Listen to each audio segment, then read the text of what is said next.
Terima kasih. Mari semua kita satu dalam doa. Tuhan Yesus yang baik, kami bersyukur untuk setiap hal yang boleh kami terima sampai dengan hari ini.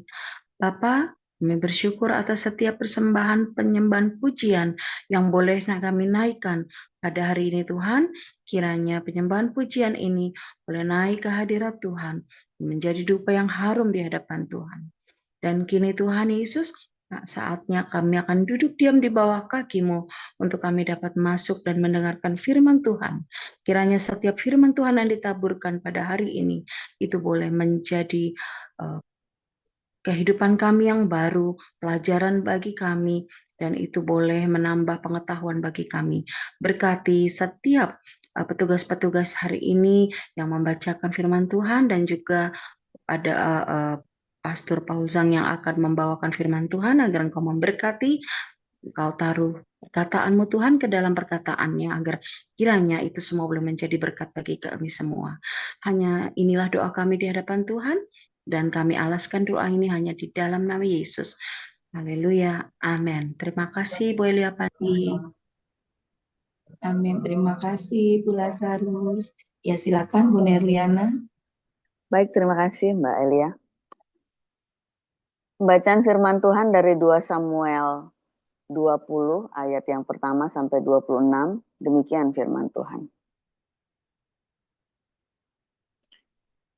Kebetulan ada di sana seorang dursila bernama Seba bin Bikri, orang Benyamin. Ia meniup sangkakala serta berkata, "Kita tidak memperoleh bagian daripada Daud. Kita tidak memperoleh warisan dari anak Isai itu. Masing-masing ke kemahnya. Hai orang Israel."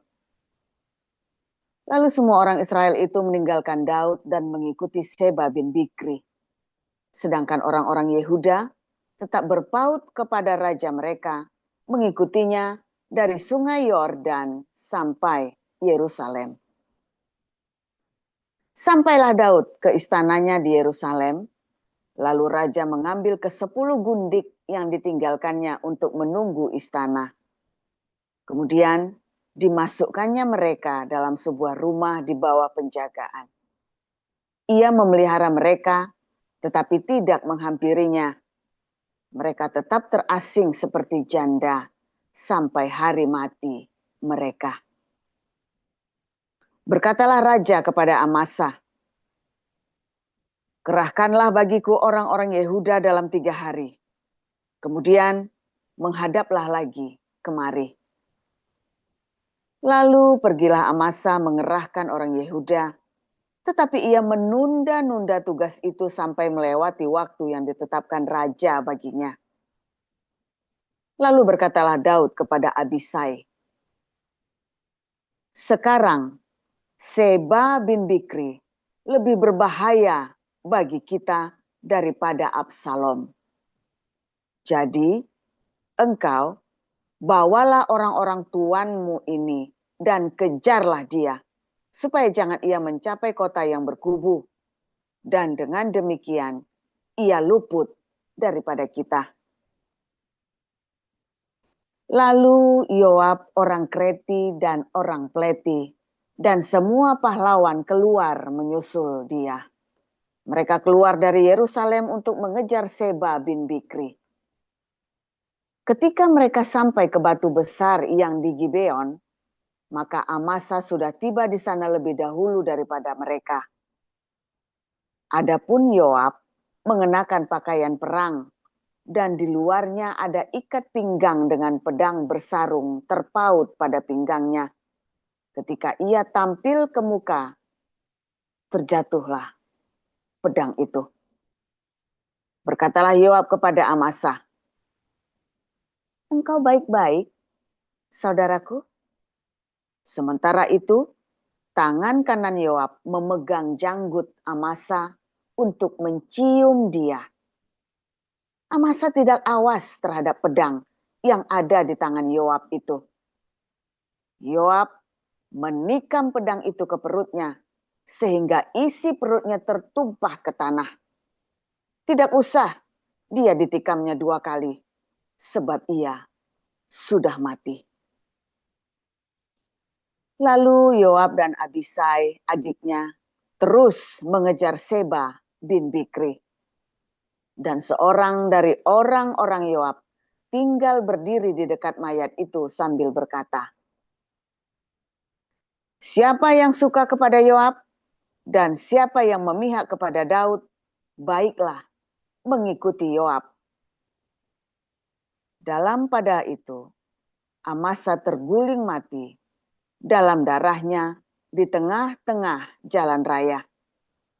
Ketika orang itu melihat bahwa seluruh rakyat berdiri menonton, maka disingkirkannya mayat Amasa dari jalan raya ke padang, lalu dihamparkannya kain di atasnya. Karena dilihatnya bahwa setiap orang yang datang ke sana berdiri menonton. Setelah dijauhkannya mayat itu dari jalan raya, maka semua orang itu berjalan terus mengikuti Yoab untuk mengejar Seba bin Bikri. Seba telah melintasi daerah semua suku Israel menuju Abel Bet Maakah. Dan semua orang Bikri telah berkumpul dan mengikuti dia. Tetapi sampailah orang Yoab lalu mengepung dia di Abel Bet Maakah. Mereka menimbun tanah menjadi tembok terhadap kota ini, dan tembok ini merapat sampai ke tembok luar, sedang seluruh rakyat yang bersama-sama dengan Yoab menggali tembok kota itu dan untuk meruntuhkannya. Lalu berserulah seorang perempuan bijaksana dari kota itu,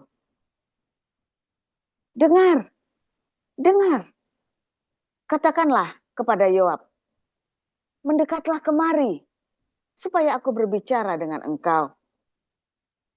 Maka mendekatlah Yoab kepada perempuan itu. Bertanyalah perempuan itu, "Engkaukah Yoab?" Jawabnya, "Benar."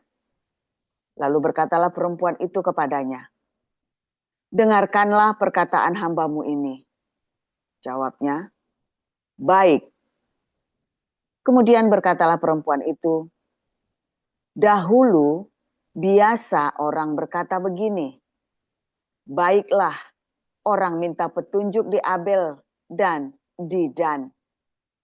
Apakah sudah dihapuskan apa yang telah ditetapkan oleh orang-orang yang setia di Israel?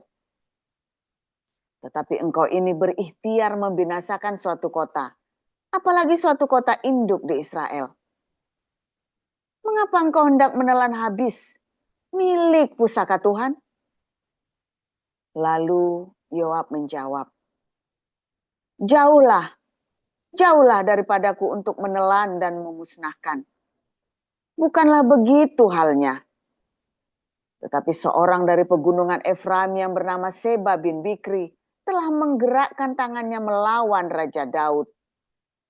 Serahkanlah dia seorang diri, maka aku akan undur dari kota ini." Lalu berkatalah perempuan itu kepada Yoab, "Baik, kepalanya akan dilemparkan kepadamu dari belakang tembok ini." Kemudian masuklah pula perempuan itu dan berbicara kepada seluruh rakyat dengan bijaksana. Sesudah itu mereka memenggal kepala Seba bin Bikri dan melemparkannya kepada Yoab. Yoab meniup sangkakala, lalu berserak-seraklah mereka meninggalkan kota itu, masing-masing ke tempatnya. Maka pulanglah Yoab ke Yerusalem kepada raja. Yoab menjadi kepala atas segenap tentara Israel, dan Benaya bin Yoyada menjadi kepala atas orang Kreti dan orang Pleti. Adoram menjadi kepala orang Rodi, dan Yosafat bin Ahilud menjadi bendahara negara. Zadok dan Abiatar menjadi imam. Juga Ira orang Yair itu menjadi imam pada Daud. Demikian. Dilanjut dengan Galatia 2, 1-21. Kemudian setelah lewat 14 tahun, aku pergi pula ke Yerusalem dengan Barnabas dan Titus pun kubawa juga. Aku pergi berdasarkan suatu pernyataan, dan kepada mereka aku bentangkan Injil yang kuberitakan di antara bangsa-bangsa bukan Yahudi, dalam percakapan tersendiri kepada mereka yang terpandang, supaya jangan dengan percuma aku berusaha atau telah berusaha. Tetapi kendati pun Titus yang bersama-sama dengan aku adalah seorang Yunani, namun ia tidak dipaksa untuk menyunatkan dirinya. Memang ada desakan dari saudara-saudara palsu yang menyusup masuk, yaitu mereka yang menyelundup ke dalam untuk menghadang kebebasan kita yang kita miliki di dalam Kristus Yesus, supaya dengan jalan itu mereka dapat memperhamakan kita. Tetapi sesaat pun kami tidak mau mundur dan tunduk kepada mereka, agar kebenaran Injil dapat tinggal tetap pada kami.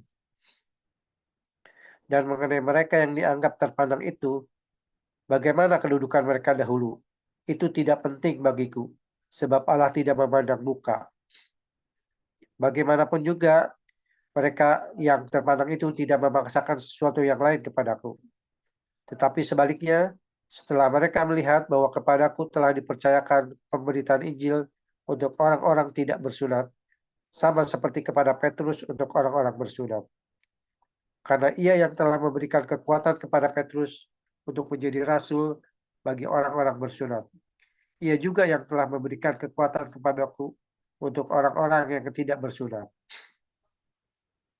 Dan setelah melihat kasih karunia yang dianugerahkan kepadaku, maka Yakobus, Kepas, dan Yohanes yang dipandang sebagai sokong guru jemaat berjabat tangan dengan aku dan dengan Barnabas sebagai tanda persekutuan, supaya kami pergi kepada orang-orang yang tidak bersunat dan mereka kepada orang-orang yang bersunat. Hanya kami harus tetap mengingat orang-orang miskin, dan memang itulah yang sungguh-sungguh kuusahakan melakukannya. Tetapi waktu Kepas datang ke Antioquia, aku berterang-terang menentangnya sebab ia salah. Karena sebelum beberapa orang dari kalangan Yakobus datang, ia makan sehidangan dengan saudara-saudara yang tidak bersunat. Tetapi setelah mereka datang, ia mengundurkan diri dan menjauhi mereka karena takut akan saudara-saudara yang bersunat. Dan orang-orang Yahudi yang lain pun turut berlaku munafik dengan dia, sehingga Barnabas sendiri turut terseret oleh kemunafikan mereka.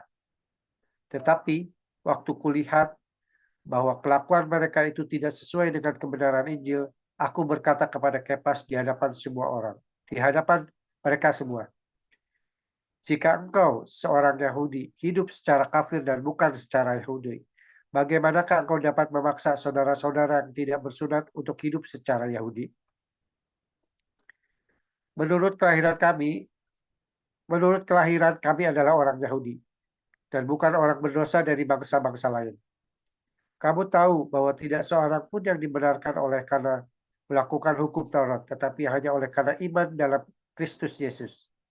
Sebab itu kami pun telah percaya kepada Kristus Yesus, supaya kami dibenarkan oleh karena iman dalam Kristus, dan bukan oleh karena melakukan hukum Taurat. Sebab tidak ada seorang pun yang dibenarkan oleh karena melakukan hukum Taurat. Tetapi jika kami sendiri, sementara kami berusaha untuk dibenarkan dalam Kristus, ternyata adalah orang-orang berdosa, apakah hal itu berarti bahwa Kristus adalah pelayan dosa? Sekali-kali tidak. Karena jikalau aku membangun kembali apa yang telah kurombak, aku menyatakan diriku sebagai pelanggar hukum Taurat.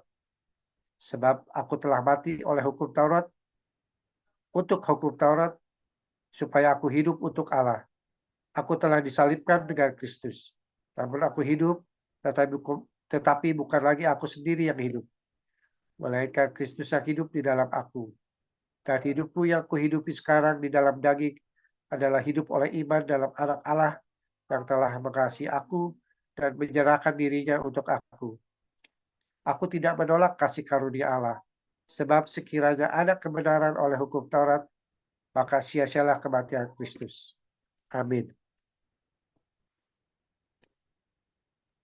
Iya, amin. Terima kasih Bu Nerliana dan Pak Yudi Lesmana yang sudah membacakan ayat Alkitab hari ini. Tuhan Yesus memberkati. Ya, Bapak Ibu, kita siapkan hati dan pikiran kita untuk menerima firman Tuhan hari ini oleh Pastor Joseph Paulzang. Ya, silakan Pastor.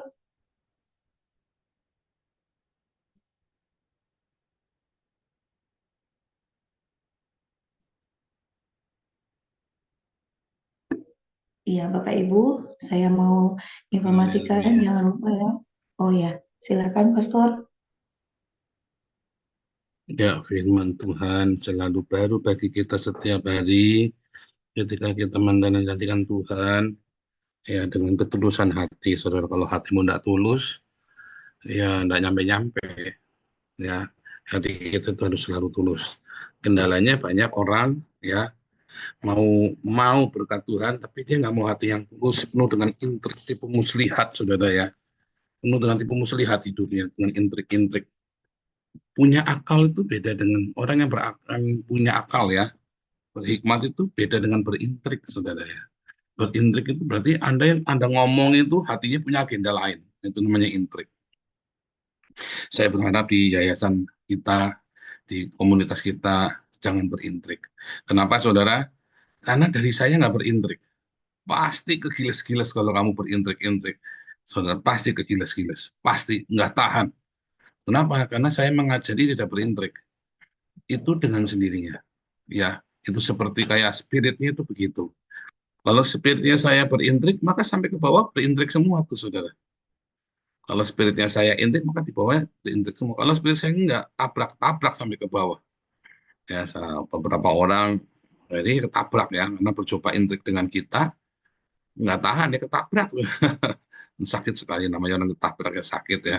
Bukan maksud kita, Anda menyakiti dirimu sendiri. Misalnya nih, Anda ya lagi di pinggir jalan, lalu ada angkot, ya nabrak Anda, itu namanya nabrak, saudara. Yang Anda ditabrak, ya kan? Salah, ya bukan salahmu namanya. Tapi kalau sudah di jalan raya begitu, ya Anda nyebrang, ya bukan di tempatnya penyeberangan, Anda nyebrang aja nekat, malah Anda joget-joget di tengah jalan sambil cik-cik joget-joget, ketabrak, saudara. Ini salahmu sendiri, kan begitu, saudara ya. Kalau ada kereta api nyelonong ke rumahmu, itu namanya kecelakaan. Tapi kalau kamu udah lampunya udah merah, Anda tetap maksa ditabrak kereta api, ya salahmu sendiri. Karena kereta api tidak berintrik, saudara. Mobil lalu lintas di jalan raya Indonesia masih bisa berintrik ya, saudara. Suntup ya. Kereta api itu ada treknya. Kita juga begitu, kita ada treknya, saudara ya. Makanya saya selalu sediakan trek. Begitu kamu keluar dari trek, kita langsung tahu. Kita langsung tahu kamu keluar dari jalur. Itu bukan bagianmu. Jangan kamu cawe-cawe ke sana kemari. Ya, lobi sana, lobi sini, ya pasti dengar kita, saudara ya. Telepon sana, telepon sini, ya pasti dengar kita, ya. Saudara, 2025 ini nanti akan menjadi Hagios Mega Church internasional, saudara. Wah, Mega Church ya, kita mau bikin Mega Church, saudara. Ini mega church internasional pula. Pertama internasional ya, kita dari Australia, ada di Amerika, ya karena nanti semester pasti mau ke Amerika ya. Kita ada juga di Eropa dengan sendirinya ya. Dan kita sudah mulai membantu komunitas kopdar gitu ya. Saudara, apa yang salah dengan mega church, saudara? Nah, nanti kita ajarin ya, saudara, di kelas-kelas kita ya, di kelas Hagios Bible College saya ajarin. Apakah bisnis gereja itu salah? Enggak, saudara. Gereja itu harus dikelola manajemennya dengan, kalau Anda sudah membentuk sebuah organisasi, Anda harus mengelolanya dengan cara bisnis. Kalau Anda tidak mengelola dengan bisnis, ya semuanya pelayanan, ya balik lagi kayak Sanggam dulu digaji cuma 2 juta. Kerjanya dari jam 7 pagi, berangkatnya dari rumah, sampai jam 11 malam, jam 12 malam, saudara. Kasih cuma 2 juta. Kan pelayanan, gundulmu peang, saudara, pelayanan. Kerja dari jam 7 pagi, ya, jam kantornya jam 9 ya. Nanti kan jam 9 lah, jam 11 malam baru pulang dikasih 2 juta sebulan. Ya biar pelayanan ya jangan kasih 2 juta, saudara, kasihan. Tidak tahan, saudara ya. Tetapi juga karena ini adalah profesional. Kalau kamu terima gaji, kamu tidak kerja, Harusnya kamu malu. Kamu terima uang gitu ya. Tapi kamu udah kerja, harusnya kamu malu. Ya, harusnya kamu cari sesuatu untuk berkontribusi. Ya, kayak Marcel, ya kan Marcel itu gila itu ya, sampai overload kita paksa, kita jejelin semua kerjaan ke dia. Kasihan, ya. Makanya bulan Januari Februari ini kita lagi mintakan kenaikan gaji buat Marcel, karena Marcel sekarang udah jadi ketua Yayasan Damar Kasih juga ya, saudara ya. Jadi apa namanya, bukan satu yang jadi ketua kudu digaji, enggak, karena Marcel ini full timer, kerjanya cuma ngurusin kita, saudara. Beda ya, dokter itu kan nggak full timer ya.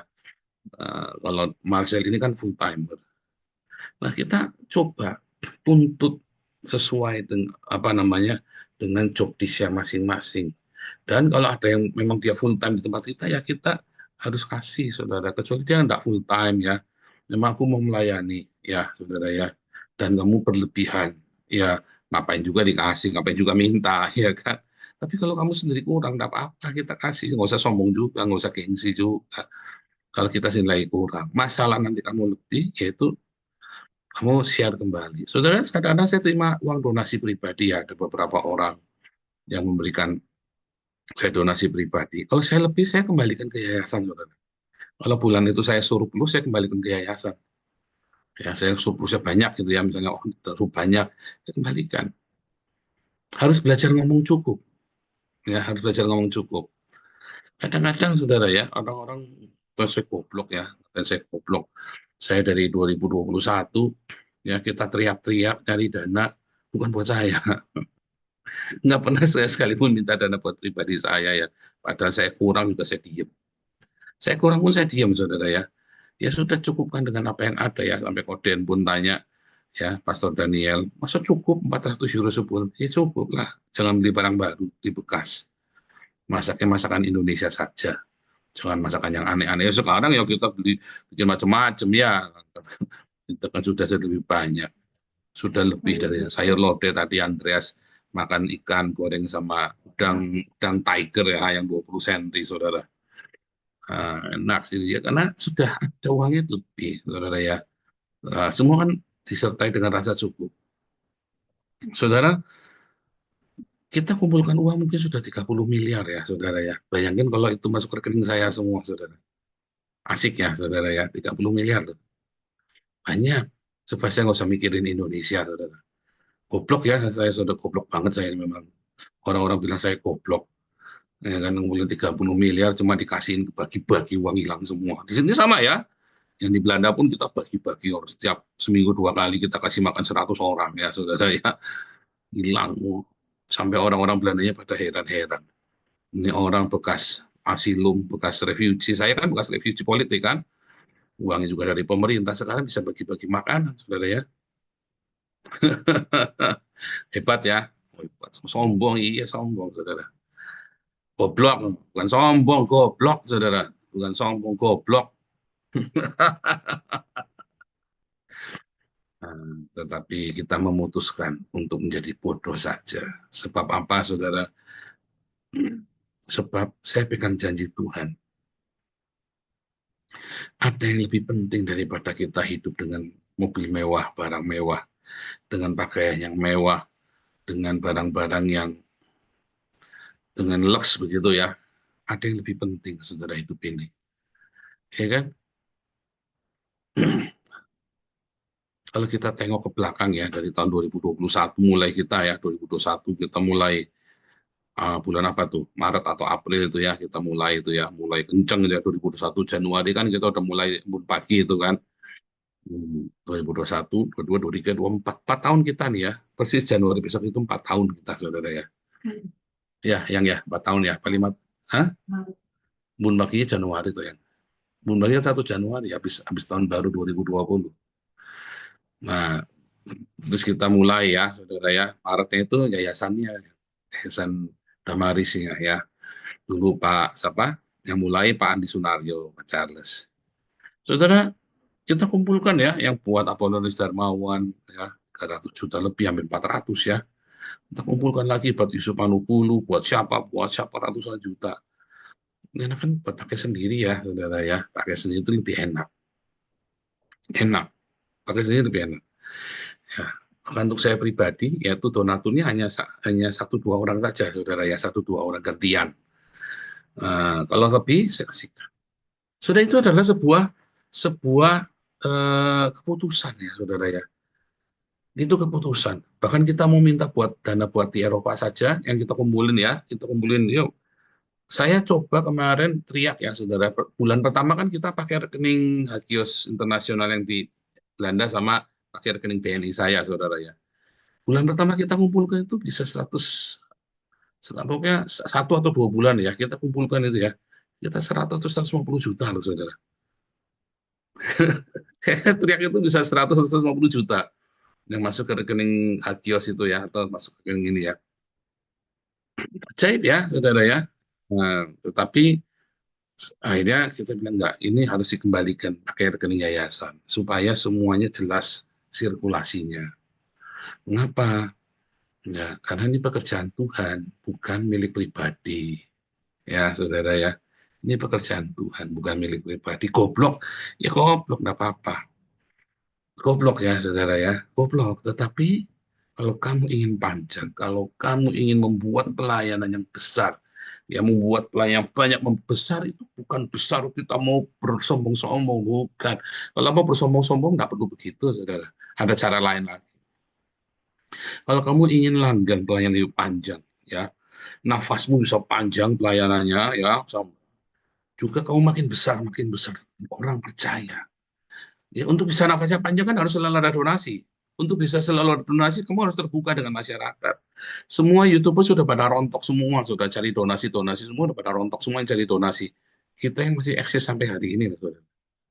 Semua orang bikin pelayanan apa aja udah hancur semua, udah bubar semua. Kita masih eksis sampai hari ini, malah tambah gede. Kenapa? Rahasianya cuma satu, saudara. Kita terbuka. Ya, dan jangan pernah merasa kemilikan itu punyaku. Kita terbuka, open ya.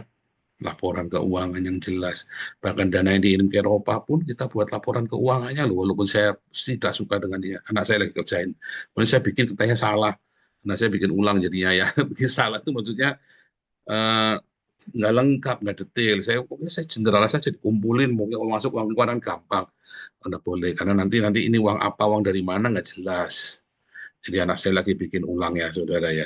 Semua uang-uang yang kita terima itu harus dibikin. Terus pemerintah kemarin ada kasih email ke saya, mulai bulan Januari saya harus tampilkan di website laporan keuangannya, saudara. Ya kan? Memang harus, di sini wajib ya, kayak Damaris kan, Damarkasi, itu kan semua laporan keuangan di website, saudara. Kita juga sama di sini ya, ada email. Diwajibkan untuk, malah dapat surat malah ya. Disuruh suratnya dari atas di bawah anak saya ya. Kemarin kita dapat suruh laporan keuangannya taruh di websitenya Hagios. Soalnya kalau Anda ingin menjadi besar, ya kuncinya cuma satu, ya donasi kan. Dia kan harus ada donasi, nggak ada donasi mau gimana gedenya. Tapi untuk supaya bisa donasinya itu lancar, kamu harus terbuka, jujur dalam keuangan. Ya, kamu harus bisa dipercaya untuk masalah mamon ini, saudara, yang tidak jujur ini. Kamu harus bisa dipercaya. Saudara, apakah saya mengejar donasi ini, saudara? Buat saya pribadi, ya buat apa? Anak saya dua-duanya sekolah Belanda. Ya kan? Yang jelas anak saya lebih keren daripada anaknya Bu Elia. Mungkin duitnya banyak Bu Elia, tapi anaknya saya lebih keren pokoknya, karena sekolahnya di Belanda. Anaknya Bu Elia sekolahnya di Surabaya.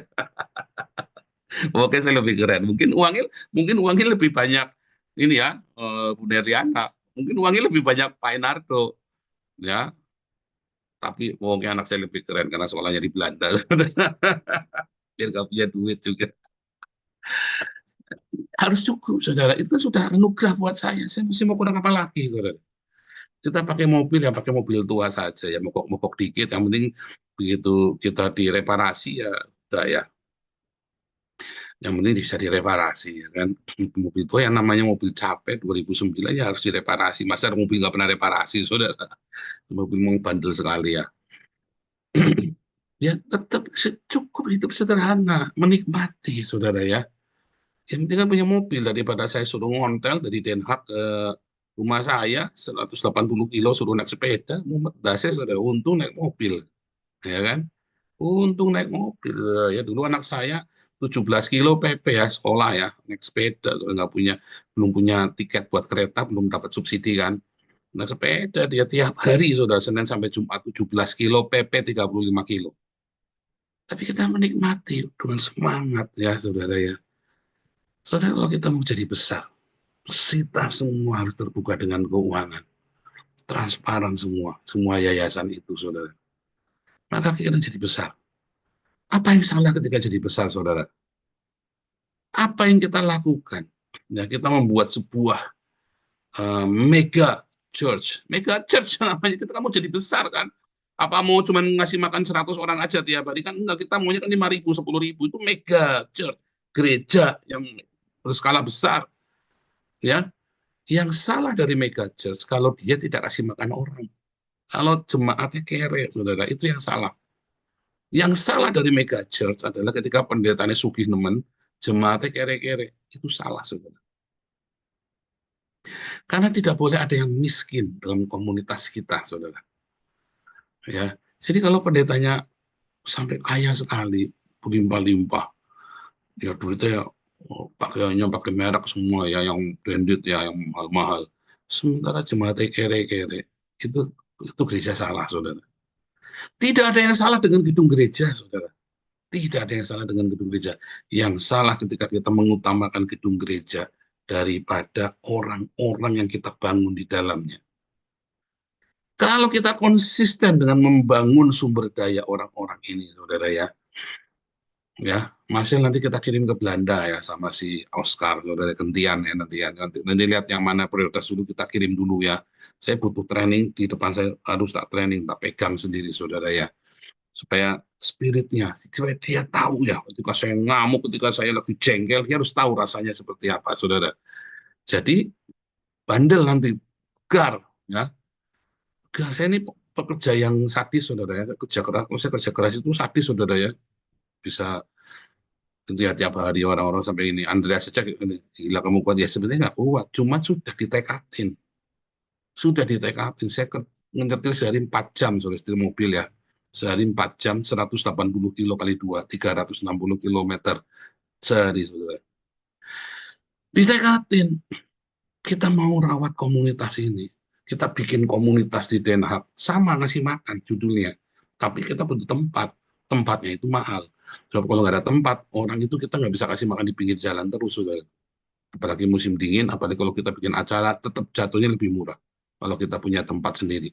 Sebab kalau kamu punya tempat sendiri, kita kemarin ada meleset ya, dapur, kita punya dapur semua. Oh, jatuhnya lebih mahal, Saudara. Ya kan? Karena kita punya tempat sendiri, kita punya dapur sendiri. Kita bisa makan, masak 8 kali sebulan, ya, hanya dengan biaya yang lebih murah daripada Damaris Indonesia. Serius, kita kasih makan 100 orang, Bu Marjuni lihat sendiri itu ya, lebih murah daripada Damaris Indonesia kasih makan tuh 100 orang. Kenapa? Karena dapur kita gede dan kita nggak bayar ini ya, semua relatif lebih murah, ya kan? Relatif lebih murah kita, Saudara. Ya, tapi begitu kita keluarkan ongkos sewa gerejanya ya mahal sekali, jadi mahal ya. Tapi sebetulnya tetap itu relatif lebih murah, ya, karena kita bikinnya 8 kali sebulan, Saudara. Ya, itulah gunanya tempat yang kita sewa itu, Saudara. Nah, di Australia saya mau bikin, ya, saya mau kasih visi dan misi buat tugas buat Bro Welly, Bu Santi, dan Pak David, serta Pak Edi Tang. 4 ya. Sekarang timnya 4 apa berapa tuh Australia tuh, tim intinya tuh? 4 kalau nggak salah ya. 4 Bu. 4 ya, 4. Saya mau kasih target seminggu, minimum kasih 100 orang makan setiap seminggu sekali. Cari yang sederhana dulu, nyoba. Kalau nggak bisa 100, nyoba dulu 50, Pak David. Nyoba dulu 50. Kan kalian sudah berempat kumpul di situ tuh. Kan saya nggak tahu bisa masak di dapur apa enggak, dapurnya sendiri ya. Nyoba dulu 50, jangan banyak-banyak. Masakan Indonesia kan gampang, cepat, murah, meriah. Dicoba dulu setiap minggu. Di mana kita ada, di situ kita kudu kasih makan. Karena Galatia 2 itu sudah pesan. Kita punya batas pelayanan kita, tapi harus mengutamakan orang miskin.